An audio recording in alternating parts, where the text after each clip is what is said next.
अवधूत काय करू बरोबर ना? अवधूत चिंतन श्री गुरुदेव दत्त.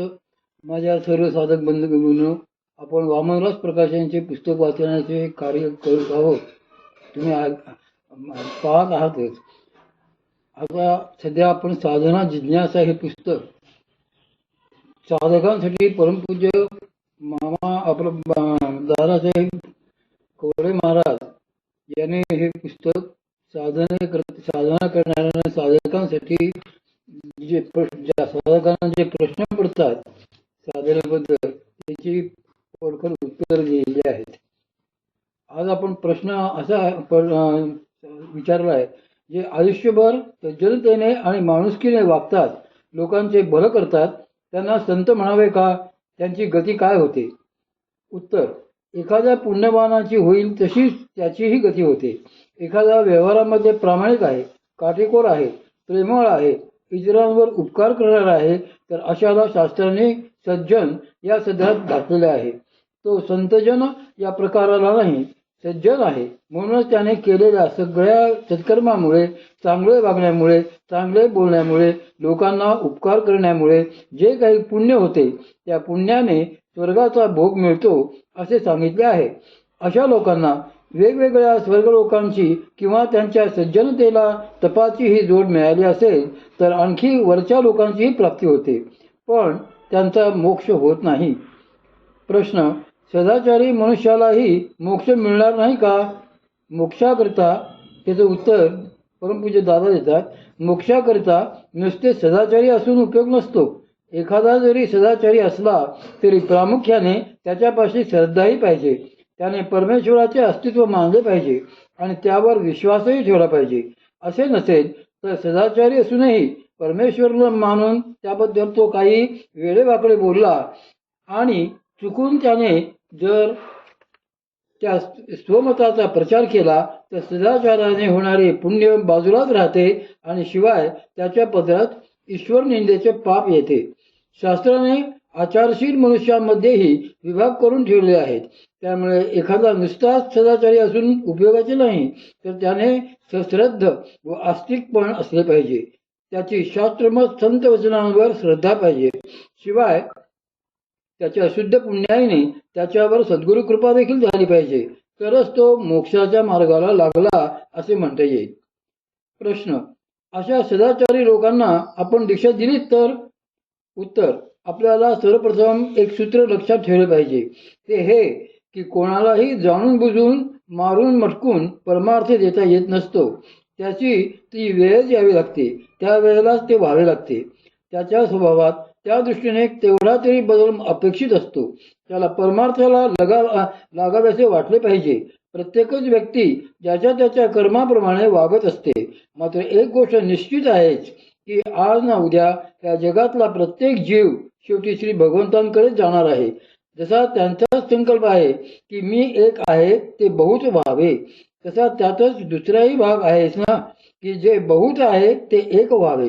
त्यामुळे आज जरी त्यांनी हा पसारा मांडून ठेवला आहे असे दिसले, अनेक जीवांच्या रूपाने हा विस्तार रूप पसारा दिसला, तरी उद्या हा सगळा पसारा यथाक्रम त्यांच्यामध्येच लयाला जाणार आहे.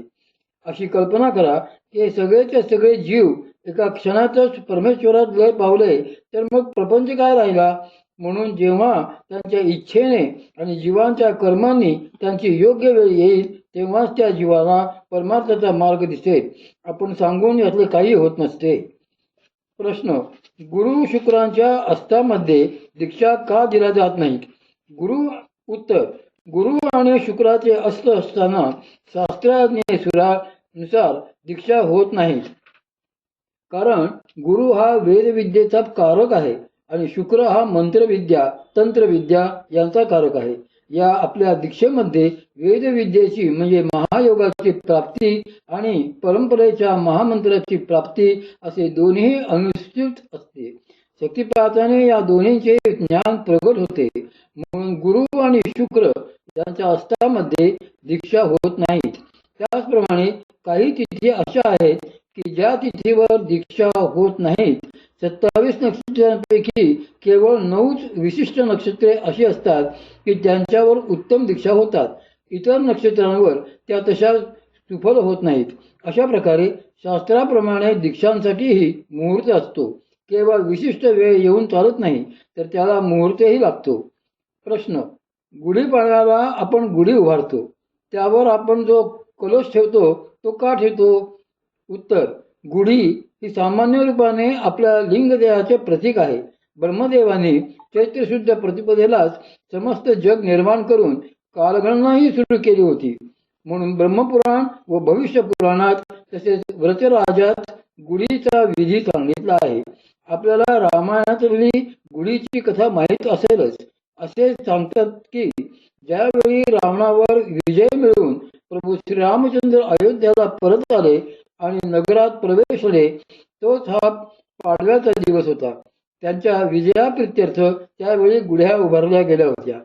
त्यामागचा आध्यात्मिक संकेत असा आहे की लिंगदेह ही लंका आहे, त्यातला अहंकार हाच रावण आहे. ज्यावेळी प्रभू कृपेने त्या अहंकाररूपी रावणाचा नाश होऊन लंका लिंगदेह शुद्धी होते आणि सीतेची म्हणजे आपल्या सद्बुद्धीची सोडवणूक होते. त्यानंतर विजयाचा परम आनंद होतो. त्यालाच त्या ब्रह्मानंदालाच गुढी उभारणे असे म्हणतात. त्यासाठीच श्री संत तुकाराम महाराज म्हणतात की रोमांच गुढिया डोलविली अंगे. संतांनी देखील त्याच अर्थाने हा शब्दप्रयोग केलेला आहे. श्री संत नामदेव महाराज म्हणतात की उभवा उभवा रे गुढी, म्हणजेच ही गुढी आपल्या सप्तकोशांपैकी सगळ्यात आत असलेल्या आनंदमय कोशाचे प्रतीक आहे. त्या आनंदमय कोशाचे जे आत्मस्वरूप मस्तकस्थान असते ते दाखवण्यासाठीच गुढीवर कलश ठेवलेला असतो. आपल्या शरीरातले सगळेच कोश शरीराच्या आकृतीचे असतात. त्यापैकी आनंदमय कोश दाखविणारी ही गुढी असते. तिच्या गळ्यात गोड माळ असते. हल्ली साखरेच्या गाठी घालतात, पण शास्त्र असे आहे की तेथे कोणतीही गोडाची माळ चालते. याचे कारण असे की ते आनंदमय कोशाचे भ्रूमध्यस्थान आहे. तेथे अमृत तत्व असते. त्याचेच ही माळ प्रतीक आहे. प्रश्न: पौर्णिमा आणि अमावस्या यातली परमार्थाच्या दृष्टीने चांगली व वाईट तिथी कशी ठरवायची?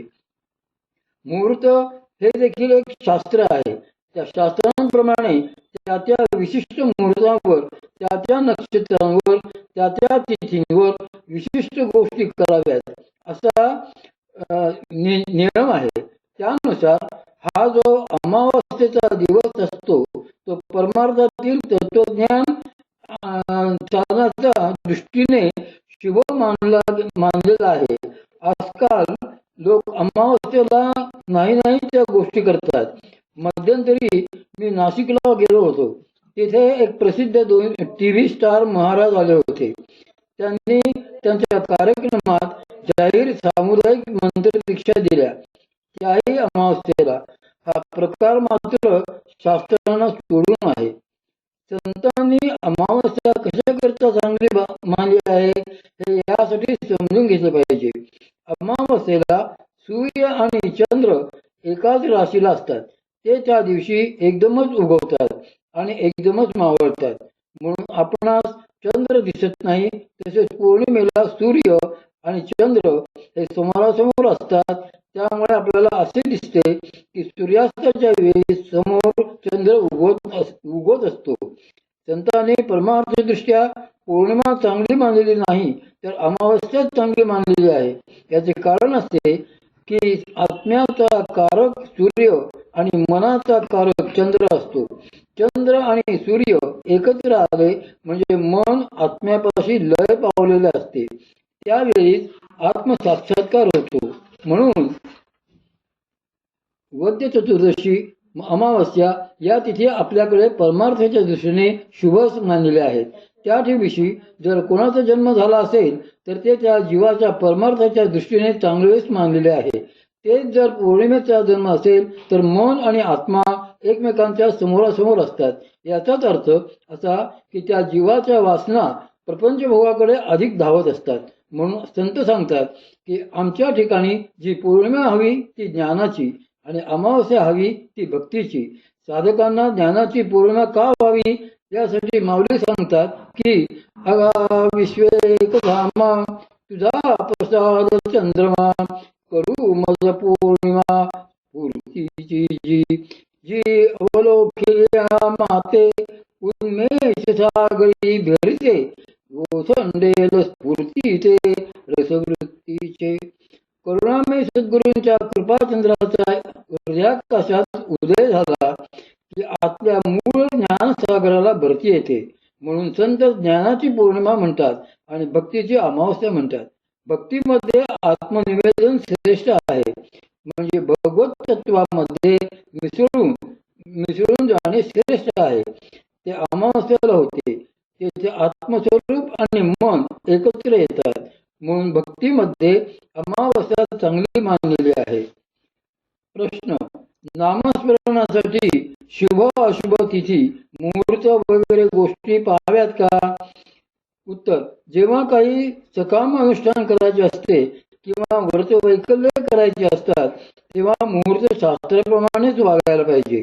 पण जर भगवान नामस्मरण करायचे असेल, साधना करायची असेल तर त्याकरता मात्र अमावास्या पौर्णिमादी तिथींचा, व्यतिपादादी योगांचा किंवा दुष्ट नक्षत्र वगैरेचा काही विचार करण्याचे कारणच नसते. भगवत प्रेमाला तर सगळेच चालते. प्रश्न: आपण देवाची आरती कशी करावी? एखाद्याला औक्षण करताना ते कसे करावे? फुलवात कधी ठेवावी? तेलाचे लांब वात कधी ठेवावी? एक वात कधी ठेवावी आणि 2 वाती कधी ठेवाव्यात? उत्तर: शास्त्र परंपरेने ज्या प्रथा आपल्याकडे चालत आलेल्या दिसतात त्या सगळ्याच प्रथांच्या मागे काहीतरी हेतू असतोच, त्यामागे काहीतरी विज्ञान असतेच. पण आपल्याला त्या प्रथांमागील तर्काचे, शास्त्राचे पिढ्यानपिढ्या विस्मरण होत चाललेले आहे. त्यामुळे हल्ली केवळ कृती उरल्या आहेत आणि त्यांच्या मागच्या शास्त्र रहस्याचा भाग बाजूलाच पडलेला आहे. जसे औक्षण करणे ही एक प्रथा, रूढी घ्या. त्या औक्षणामध्ये काही हेतू असतो. दीपक ज्योत ही जीवनाचे, आयुष्याचे प्रतीक आहे. त्या दीपज्योतीने जे दिव्य शुद्ध प्राण असतात ते प्राण आपण ज्याला औक्षण करतो त्याच्या प्राणांमध्ये जावे आणि त्याच्या आयुरारोग्याचे वर्धन व्हावे असा त्यामागचा हेतू असतो. पण आपल्याकडे हल्ली बऱ्याच ठिकाणी औक्षण करण्यासाठी जी पद्धत पडलेली आहे ती अत्यंत चुकीची आहे. औक्षण करण्याचे काही नियम आहेत. आपण ज्याला औक्षण करतो त्याच्या नाभी पातळीच्या खाली औक्षण पात्र जाता कामा नये. ओवाळायचे असते ते हृदयापासून मस्तकापर्यंत आणि तेही आपल्या बाजूने दक्षिणावर्ती. पण हल्ली असे दिसते की बऱ्याच भगिनी एकदा सरळ तर एकदा उलटे ओवाळतात असतात. ही पद्धत कुठून आली ते देवालाच माहीत, पण ती अत्यंत चुकीची आहे. ओवाळायचे असते ते फक्त उजवीकडे सरळच आणि तेही फक्त 3 वेळाच. अनेक भगिनी एकदा असे एकदा तसे याप्रमाणे बऱ्याच वेळा उलट औक्षण करतात. मध्येच अंगावर अक्षता लागतात. असे काहीतरी त्यांचे शास्त्र चाललेले असते. शेवटी एकदा ते समाधान झालं त्या म्हणजेच त्या थांबतात. खरे तर ओवाळण्याची पद्धत अशी नाही. ओवाळताना अक्षता मस्तकावर टाकण्याची ही पद्धत योग्य नाही. ज्याला ओवाळायचे असते त्याच्या कपाळाला, मस्तकाला अक्षतांचा फक्त स्पर्श करायचा असतो. अक्षत याचा अर्थ अखंड. पण आजकाल तुटलेले भरडा तांदूळ करंड्यात असतात आणि तेच अक्षता म्हणून सगळेजण वापरतात. पण अक्षतांचे तांदूळ हे अखंडच असायला हवेत. तांदूळ हा अपानाचा द्योतक आहे. ज्याला आपण औक्षण करतो त्याचा अपान स्थिर राहावा, त्याची वासनांपाशी अधोगती होऊ नये, तो प्रपंचात अधिक बुडू नये म्हणून अक्षता असतात. तिचा त्याच्या भूमध्यामध्ये किंवा मस्तकाला फक्त स्पर्श करायचा असतो. आमच्या भगिनी मात्र आजकाल ताटातल्या सगळ्या अक्षता ज्याला औक्षण करायचे आहे त्याच्या डोक्यावर घालतात. मग त्याने जर डोके झाडले तर त्याचा एक वेळचा भात सहज होईल इतके तितके तांदूळ खाली पडतात. डोक्यावर अक्षता टाकणे हे अत्यंत चुकीचे आहे. आपल्याकडे आपण जेव्हा देवतांची प्रतिष्ठापना करतो, प्राणप्रतिष्ठा करतो किंवा त्यांना आवाहन करतो तेव्हा अक्षतांचा प्रयोग होतो. आसनावर अक्षता टाकूनच त्यांना आवाहन केले जाते. आसनार्थे अक्षतां समर्पयामी असे म्हणून नंतरच पुढची पूजा सुरू होते. जेव्हा देवतेचे विसर्जन करतात तेव्हा मात्र त्यांच्या मस्तकावर मंत्राक्षता टाकतो. याचा अर्थ असा की जेव्हा आपण एखाद्याच्या मस्तकावर अक्षता टाकतो तेव्हा आपण त्याची बोलवण म्हणजे विसर्जन करीत असतो. औक्षणाची आणखी एक पद्धत आपण बघतो.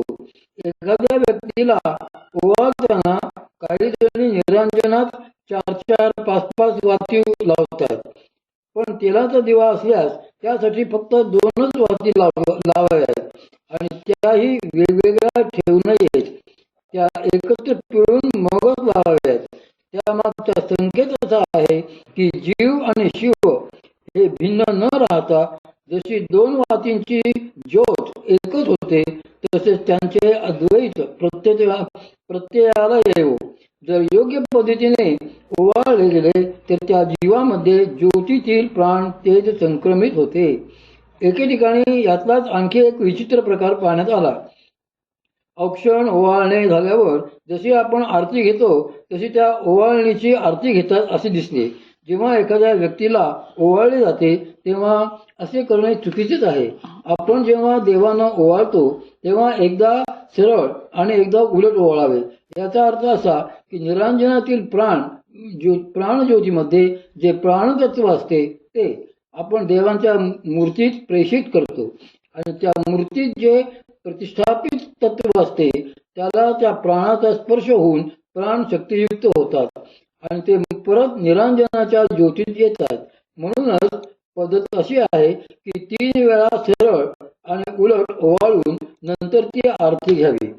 आरती घेणे याचा अर्थ आपण ते शक्तियुक्त प्राणतत्व आपल्यामध्ये धारण करणे. आरती घेतानाही बरेच जण आरतीवरून वेडेवाकडे हात फिरवतात आणि नंतर स्वतःच्या शरीर अवयवांना वाटेल तेथे स्पर्श करतात. पण ही काही आरती घेण्याची योग्य पद्धत नाही. आरती घेण्याची ही एक मुद्रा असते. त्यात अंगठे तळ हातांना चिकटवून ठेवावे आणि तळ हात उपडे ठेवून आरती